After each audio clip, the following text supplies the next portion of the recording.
So power rankings, Yeah. 1 through 8. The number 8, is that significant?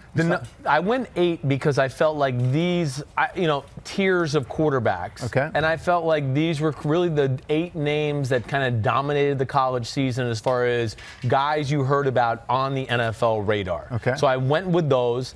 I've seen other guys down the list, not as deep dive as these ones here that we're going to talk about, but I do feel like there was a gap after these 8 compared to the next. And I know we're going to get deeper down the list here in the quarterback conversation as we get closer to the draft and all of that, but I thought these were the first big 8 to hit on. Do you know there are 2 quarterbacks starting in the NFC right now who were the 8th overall quarterback taken in their class? I'm not shocked by that. Yeah. Oh, so let's see. 8th overall. 8th overall. Fairly young guys. In the NFC. Both in the NFC. Ooh, okay. Until last year, they were both in the same division. Oh, you got me thinking now. Hold on, I'm pulling up the teams. Okay. Mm-hmm. I gotta make sure here. So 8. I think I got him on this one. 2. You might. Two of them. Yes. Dak Prescott's 1. There you go. Okay. What did you just dial up I just went with the teams. I just had to pull up the teams on NFL Jesus. That's legit. Yep. Right? Okay. I didn't cheat. That's 1. Dak Prescott's 1. Mm-hmm. And what'd you say about them being in the same division? They were in the same division until the 2018 season. Until the 2018 season. That's a pretty big hint. I know, and I'm totally choking under this so, right now. That narrowed it down to guys. Kirk Cousins. There you go. Thank you very much. Way to go. Thanks. Let's try that handshake that you hear. Oh, yeah. And then there. bam. I like it, Kai. You don't have to snap with me, but you just snap at the end. I know you wanted to touch my hands a little longer there. Yeah. But it's okay. Yeah. Okay. Okay, that's good. That's why I got my own podcast. I can pull things out like that right there. You're running point guard here, leading the way. Okay, 1 through 8. We're going 8 through 1. So let's start out with your quarterback, who right now is number 8. My quarterback number 8 is Will Grier from West Virginia. Right. I think that's the first one right there. And again, hey, it's never easy talking negatively about young kids who are trying to make their way as professionals and do all those things. But yes, Will Grier, okay? Everybody's going to go out there and go, oh, what about all these stats? And he threw the ball all over the field at West Virginia, and it's, 37 touchdowns and 8 interceptions or something close to that. That's great. I don't give a damn about that. It's about your physical ability to process information, and of course you got to take in the offense into account and what he played in. Will Grier, I thought as a whole, kind of a frail player as far as in the pocket, not going to jump out athletically. And I don't mean that like he's the worst athlete I've ever seen, but he doesn't do anything special that way. Now, I think the other thing I would talk about with Will Grier is throwing. I would classify him as a high-effort thrower. Very few throws as I watched film, and I watched 4 games on each of these guys where I went, that was a special throw right there. And I know people might go, well, what about that throw at the end of the Texas game? High effort means he's like laboring? It's a lot of work for him to throw. When I look out and go, he would throw a 6-yard hitch route, right? So all those people were going, what the hell's a hitch route? Receiver runs 6 yards, he just turns back and looks at the receiver.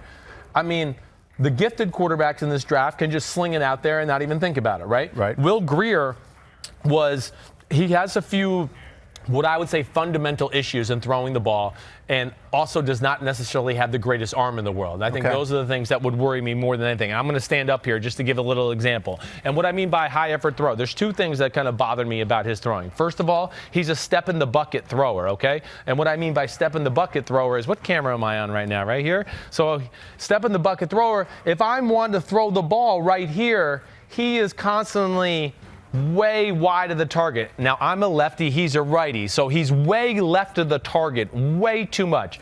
Opened up, doesn't keep the front shoulder in, okay? The other thing he does, and why I say high effort, is because it's a lot of, that kind of thing as he's throwing the ball.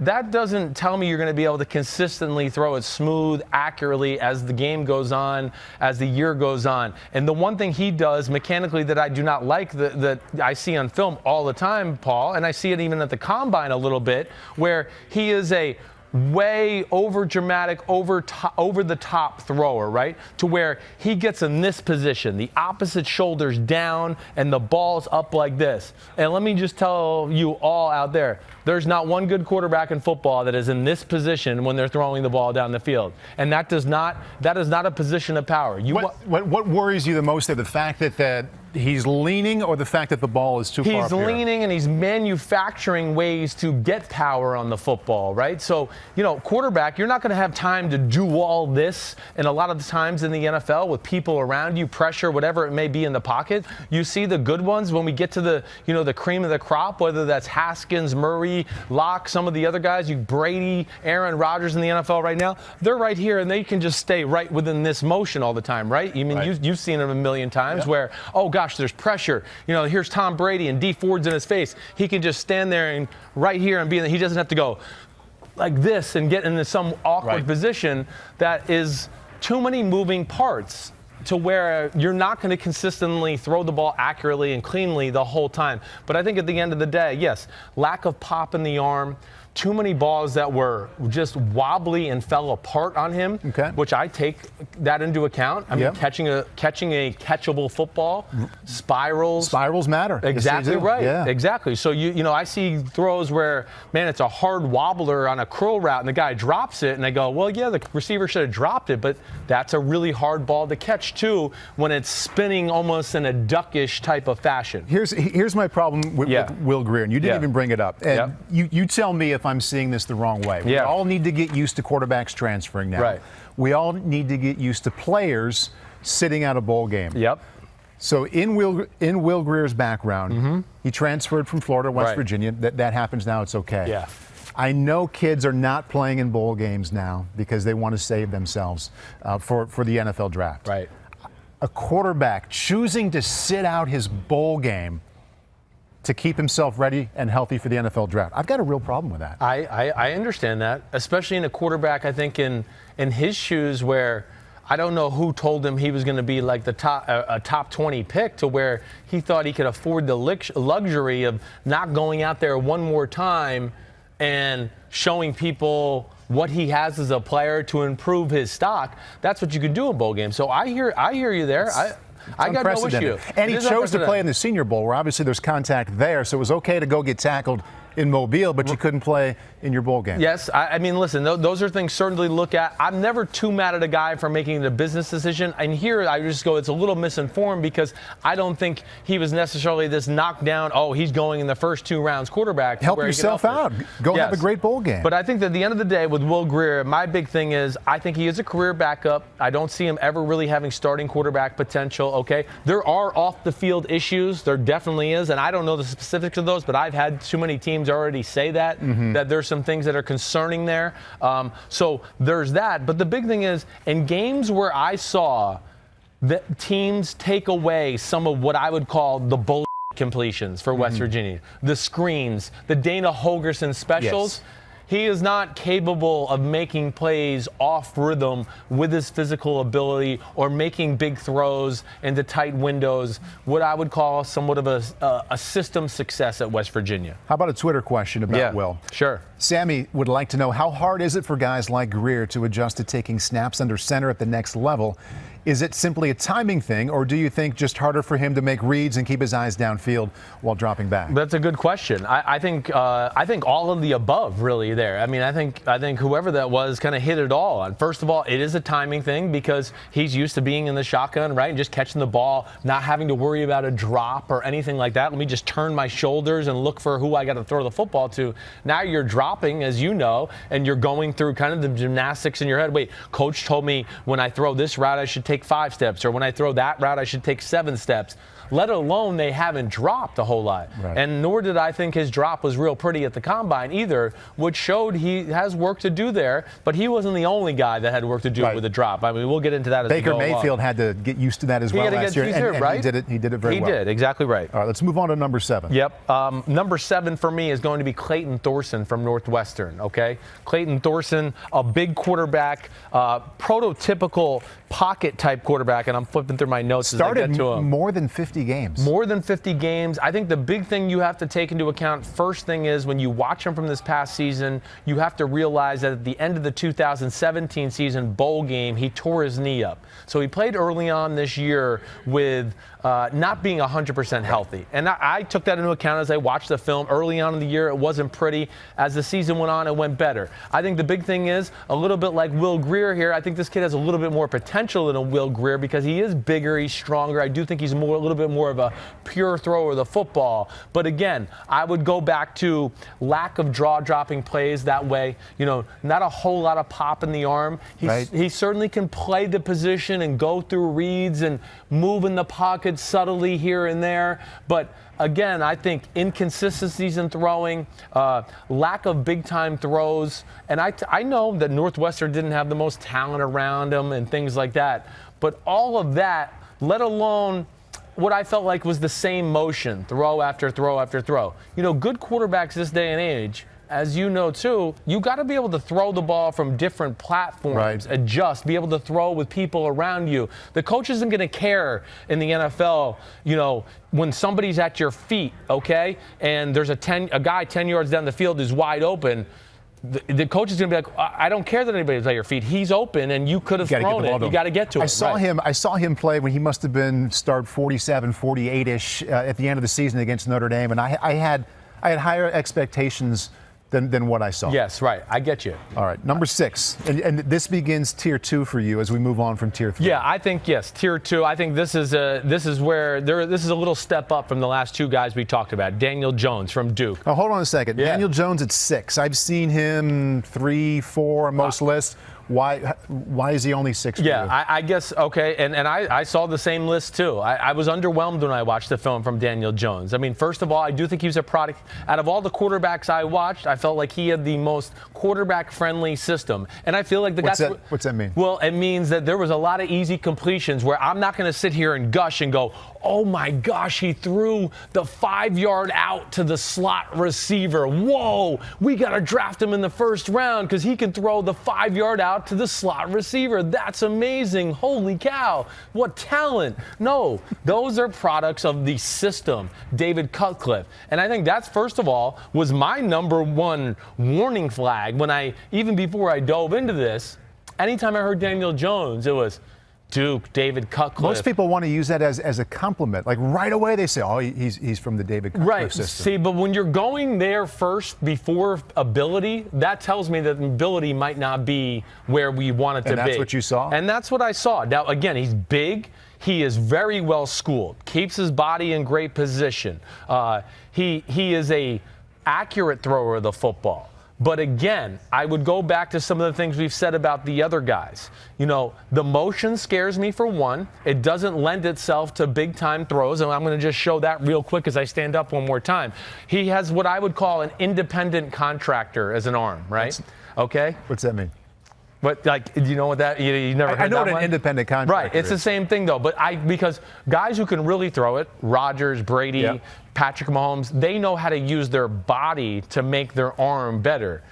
Daniel Jones is an independent contractor, and again, everybody, I'm lefty, and I know these guys are all righty. He keeps a very frozen front shoulder all the time, right? He doesn't get this, where you see all the good quarterbacks and good throwers do this. There's some flow. Instead, it's a very stiff upper body, and the motion is kind of a whirly bird over the top. And again, it's very hard to make power, game-changing type throws in those instances. That scares me for one. But two, yes, again, if I'm thinking of a quarterback who is top 25 pick or end of the first round pick that I've heard with Daniel Jones, there's just not enough there in physical ability, in my opinion, for me to jump on that bandwagon. Not enough gameplay, game-changing, different type of throws. I thought, there was one point where I got done with 2 games and I said, whoa, I've watched 700 yards of throws and like 6 or 7 touchdown passes and no interceptions, and he knows how to play the position and make right decisions, and he's very accurate as far as the short to intermediate pass game. But I also said there wasn't one throw on here or play where I went, whoa, that's pretty damn special right there. So you had Daniel Jones as your 6th overall quarterback. Before we move on to number 5, Daniel Jones worth a pick in what round, do you think? I think that, for me, he is not a first-round talent. So I would say somewhere between 30, he's a second-round guy. Okay. I think he is a guy that you draft. He could probably seamlessly come into a team, even for a complicated offense, and run the offense. I think those are the positives about him.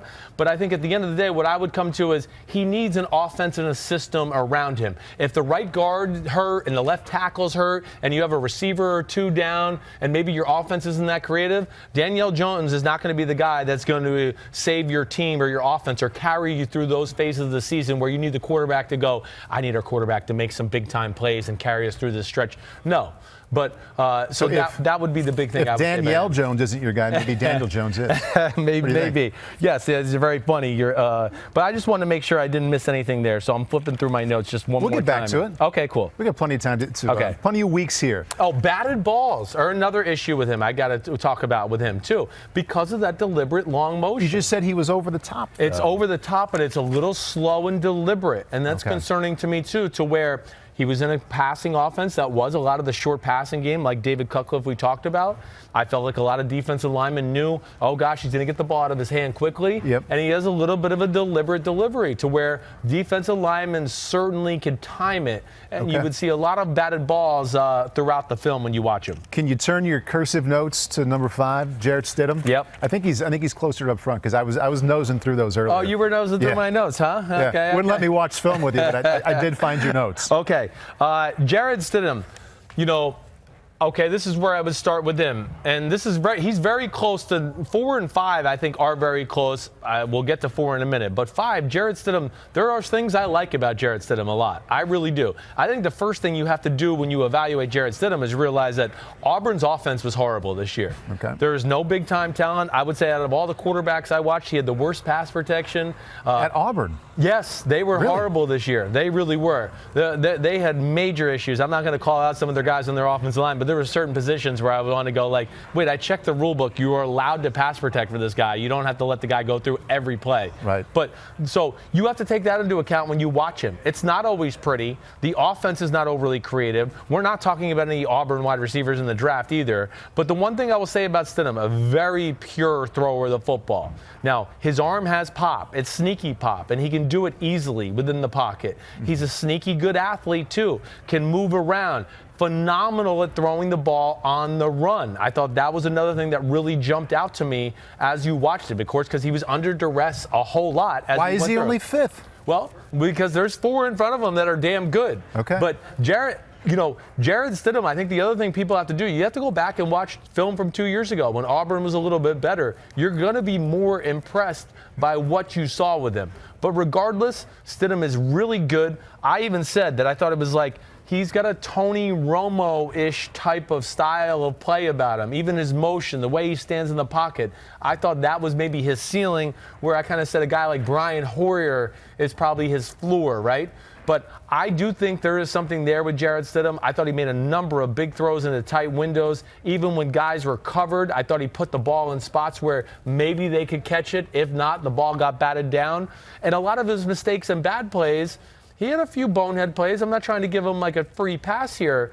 But for the most part, they were Auburn issues. They weren't Jarrett Stidham issues, right? When I was looking at your notes, and the first thing you had written down is he looks like an NFL quarterback. He does. How much does that matter? Well, look, looks, presence you have about you in the pocket. Like I look at a guy like Jarrett Stidham, he measured the same as basically Will Grier. But if you asked me and looked on the film, I'd go, man, they look like 2 different guys in the pocket. One guy looks kind of like an Adonis, and the other guy looks like, he looks good, but I'm not overwhelmed by him. So presence at the quarterback position, I do think plays something in it, right? I mean, hey, when Pittsburgh Steelers and Big Ben run onto the field, we go, oh, man, look at that big sucker right there. I mean, it doesn't even matter. Drew Brees the same way, has a presence about him. Not that he's the biggest guy in the world, but there is a presence about him and how he leads the team and breaks the huddle and how he stands in the pocket and handles himself. Big sucker, not to be confused with your dad, the big.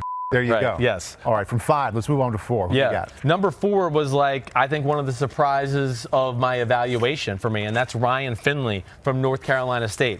I mean, I came away kind of blown away by Ryan Finley. And you used phenomenal to talk about your number 5 guy, Jarrett Stidham, and you're blown away by your number 4 I know, blown away. And I said that maybe a little bit because I wasn't expecting it to be this good. I'm not blown away from the point where I go, oh, this is the number 1 pick in the draft. I'm blown away because the film was much better than the TV scouting, right? It's nice to have low expectations, right? It is. It does. It helps things. I've seen him in person, and I was impressed with him in person at Notre Dame 2 years ago, right? You do the Notre Dame radio broadcasts, and thank you. Yes. So, and you do a great job at it.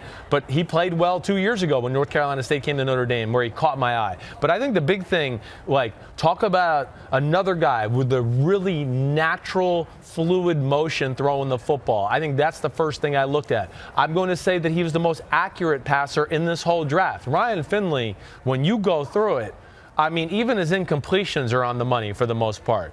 I was really blown away from that. And timing, anticipation. Here's some B-roll. If you're watching, we're showing clips from the Notre Dame game from 2 years ago. You saw a subtle move in the pocket there. Here he is coming off of play action, throwing another ball about 30 yards down the field, on time, on rhythm, right on target. He's a gangly 6'4", 218 pounds. Not a wide open receiver there. He's got great feel as a quarterback. Not only can he can throw the ball with a little power, and I'm not saying you're going to go, oh, wow, look at this arm, but he can make every throw. But I felt like his timing, anticipation, moving in the pocket was all really good, let alone running.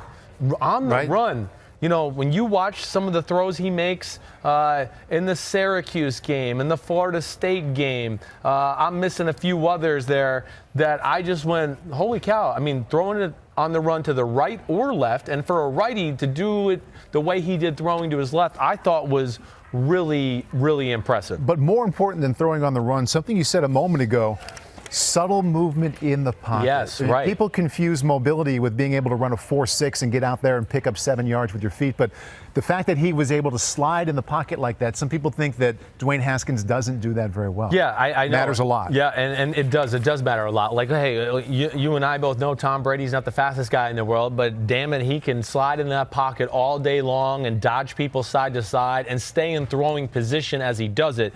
That's what Finley does. Finley, like I said, he is a guy, Paul, that I will say, New England at 32, this could be the guy. First round, maybe. I do. I think this guy has first-round talent. I think he is that type of guy. At the end of the first, he has the smarts. He was in a pro offense. Yep. And there was just enough good decisions and big-time throws and athletic ability to go through it to where I go, if you made me say there was going to be 4 guys in the draft, Ryan Finley would be my 4th guy in the first round. In thinking about that point, let's go to Twitter. We have a question from Colin. He said last year Finley was looking to be a first-round quarterback prospect but decided not to declare. Now he's looking at probably a second-round projection. What changed? Yeah, well, I think probably the team itself maybe changed. Sometimes it's just about the hype of the year, things like that. I don't know what changed. I can tell you that I think when teams watch him and start to deep dive like I did late last week and early this week, they're going to come away going, whoa, there's something there to this kid. I mean, it's not system throws, it's seam routes, it's posts over the top, it's 10, 15-yard out routes on the money. And what you're going to see, too, to add to that, making 15-yard out route throws, Paul, and you know this is very difficult as a quarterback, before the guy's even making his break as a receiver. Oh, I got pressure, okay? And now I got to throw it out there to a spot, knowing where my receiver's going to break and put it there accurately to where now the DB, you're not going to throw it behind and the DB's going to pick it off and run, for a pick six.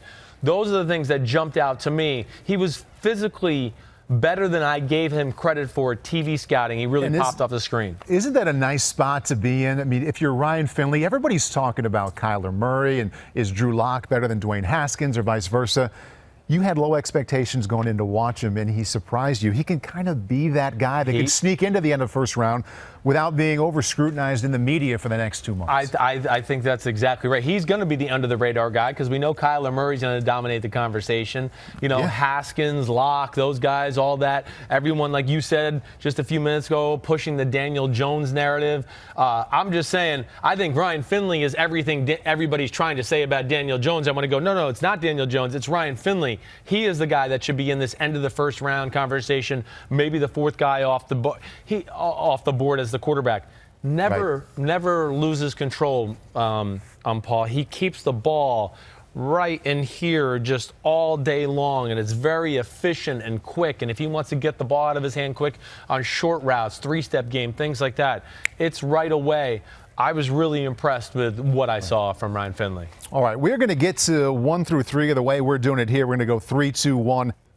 just as far as physical ability, everything they bring. But number 3 for me is a guy my dad just talked about, Dwayne Haskins. I'm going to make him number 3, okay? And it's really close. Your dad just said he's worth the number 6 pick to the Giants. That's okay. I think that there's 3 quarterbacks that can go in the top 10. That's what I think right off the bat. I've kind of been saying that for the last 10 days or so. So he's perfectly fine in saying in that way. I'm writing this down. Yes, Keep please going. write it Keep down. going. So, yeah. But Dwayne Haskins, and it's really close between him and number 2, okay? So I'm going to throw that out there as a disclaimer.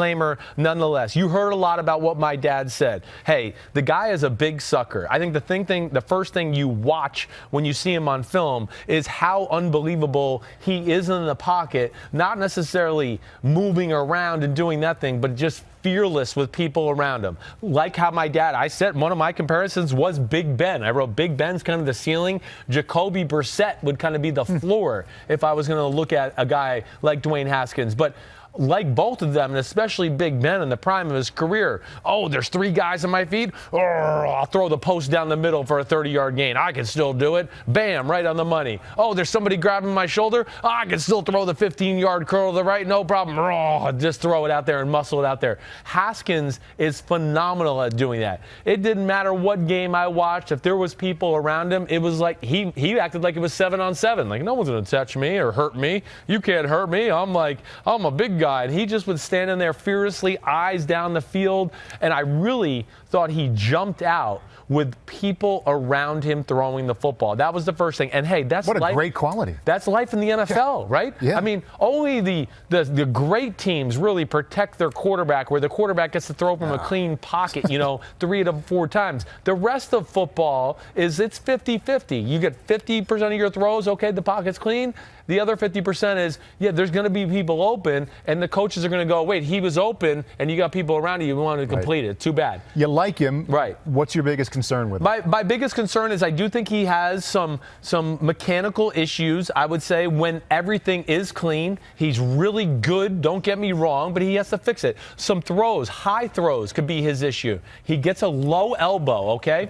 To where it's not necessarily the worst thing in the world, right? But Haskins, when he does throw the ball, it's kind of this motion, Paul, where he drops the ball. It's not a big drop where it's like down here like this, like Byron Leftwich or Tim Tebow or anything like that.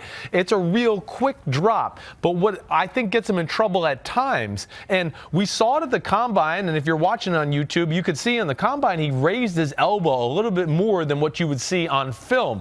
The elbow's not bad there, maybe a hair low, but here, if you're watching, you see the pictures as we go, that is a pretty low elbow for what we would see a Brady or a Rodgers. However, and keep that shot up, a lot of times when a quarterback, when his left shoulder for the right-handed thrower goes up, he's throwing it a little bit further downfield, and that helps him. So obviously the elbow is going to drop down a little bit at that point. So maybe he's just throwing it 40 yards downfield. Maybe he is, but I can also show you a lot of clips where he's throwing a 5-yard slant or other things like that where I go, the elbow's still low there too. And trust me, it's not the worst problem in the world to have. I'm going to get into what it is here in a second, but you just see as you're watching here, and if you are watching at home on YouTube, you'll see some of those pictures to just at least emphasize the point. But what happens to him too many times when the pocket is clean and people are open, the ball can sail on him at a time because the elbow is here, right? So then you almost are underneath the ball. So there's a guy that's wide open, okay, bam, you're going to hit it, throw it to him.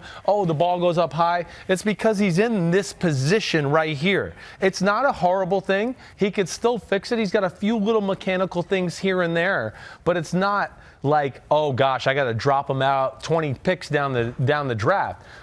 The thing that I found the best about him, and we showed like one little picture there of him throwing off his back foot, but with people around him, people at his feet. I mean, he had people at his feet in certain games, and he wants to throw the out route over to the other side of the ball, other side of the field, and he would just whip it out there with unbelievable pace and velocity and accuracy.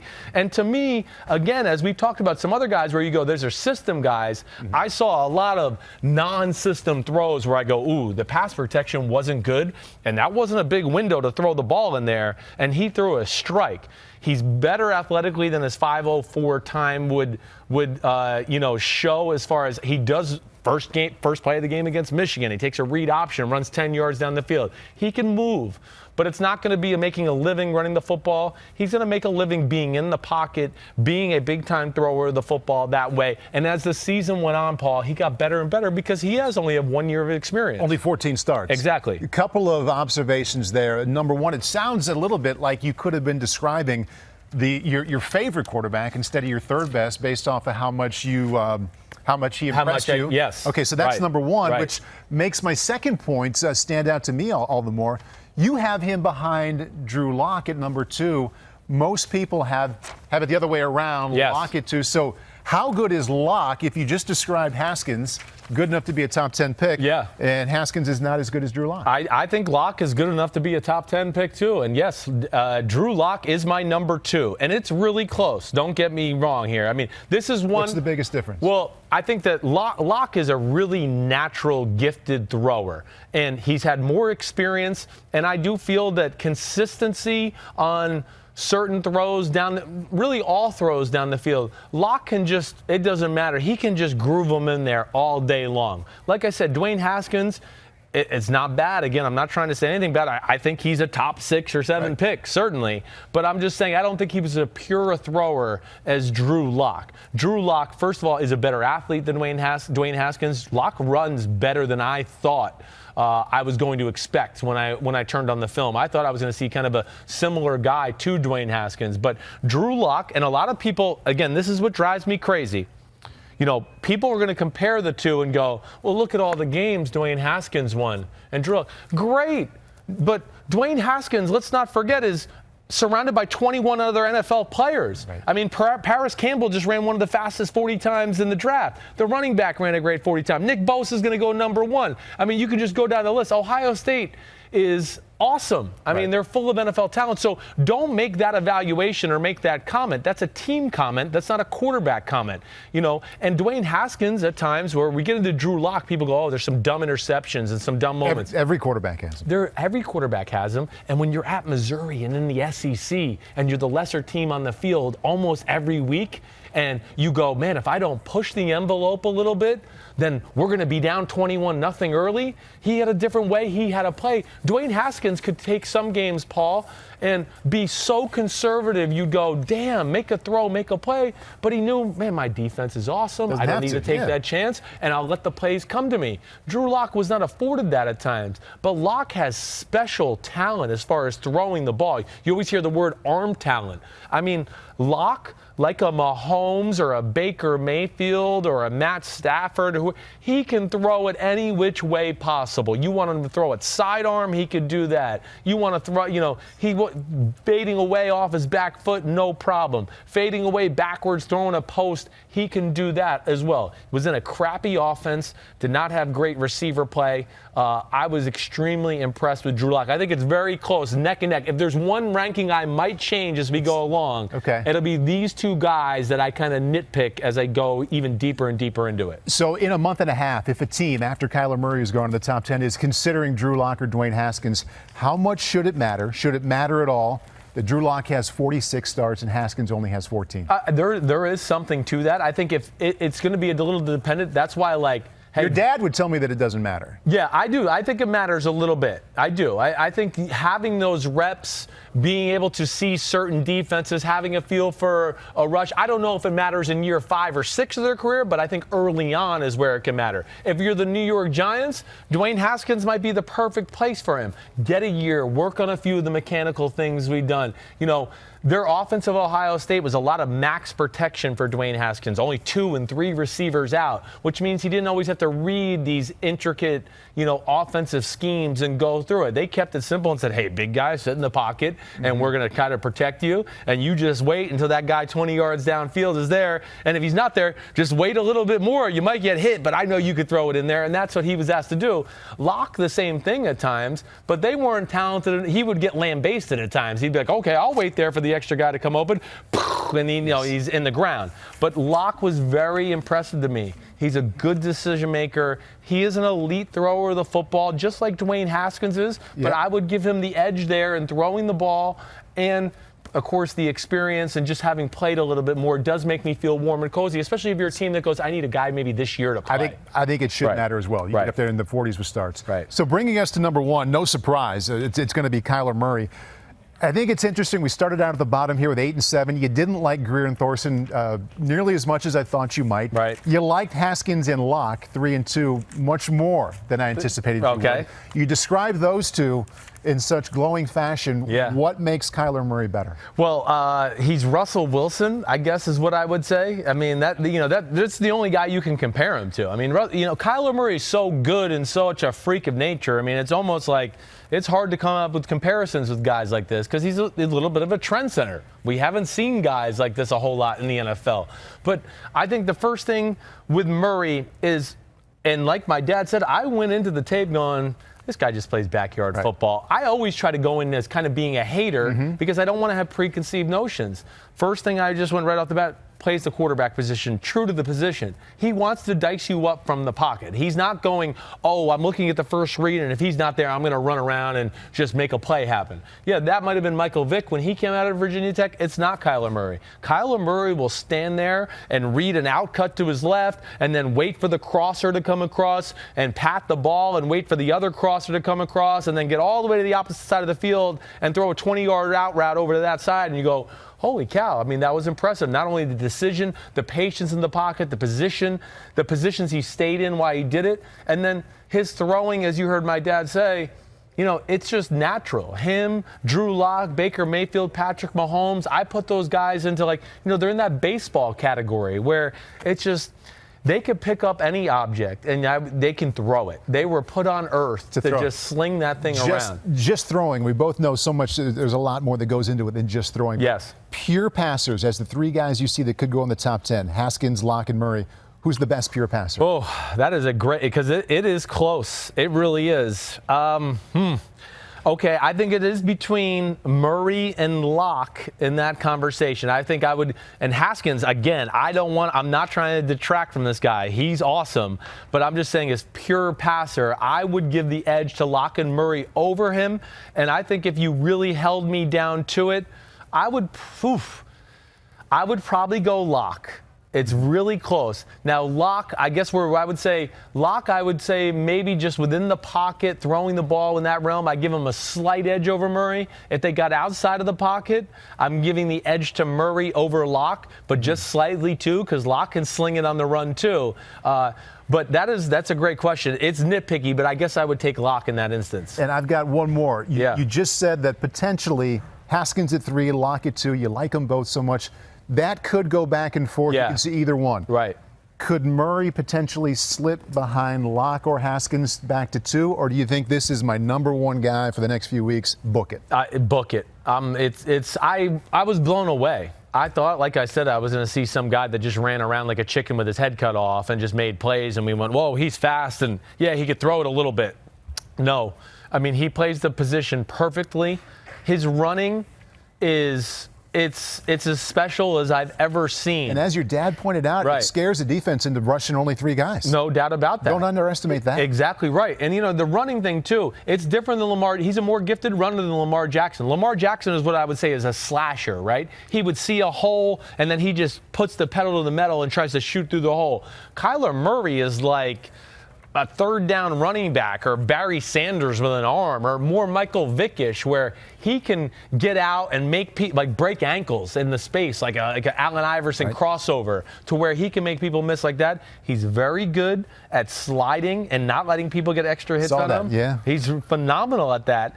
And, hey, the only worry you have with Kyler Murray is, hey, it's week 10 and he's taking a lot of hits. Can he hang in there physically? That is going to be the big question about him, because in the Alabama game and a few other games, when he did take big hits, he had to come out for a play in the Alabama game. He got up slow. He's not a big-framed guy. I got to meet him in person. I mean, it's a different build, but it's special as a football player. I mean, off the chart special, and I ended up writing the least amount of notes for him as I did for the other guys, because as I got into it, I just like, well, damn, there's nothing negative or to be nitpicky about. It's strike, it's perfect throw, it's, oh, great anticipation, way to stay in the pocket and stay in perfect position. I mean, good decision. I mean, it just went on and on and on. So the Cardinals should take him at 1. I think they should, yes. I mean, he can be a transcendent type of player, and I liked Josh Rosen coming out last year, but this is special, I think, and I think only these kind of guys come around every so often. I'm looking at your 4th best quarterback. Would you rather have Josh Rosen or Ryan Finley? Oh, really good one there. That's close. That's a really good question. You want to think about it and come back to it next week? Yeah, we can come back to that next week. But then it's close because Finley's a little more athletic. Maybe Rosen has a stronger arm. But that's a good one. And I've heard that all week, where I heard some people say, like, oh, Josh Rosen would be the top quarterback in this year's draft if he was in it. No, negative, Ghost Rider. That's not true. I'm not ready to say that. These 3 guys are legit. And, yeah. I think they're top 10 in the draft worthy. Hi, I'm Mike Tirico, and thanks for watching. Make sure to hit subscribe for the latest news and highlights from NBC Sports.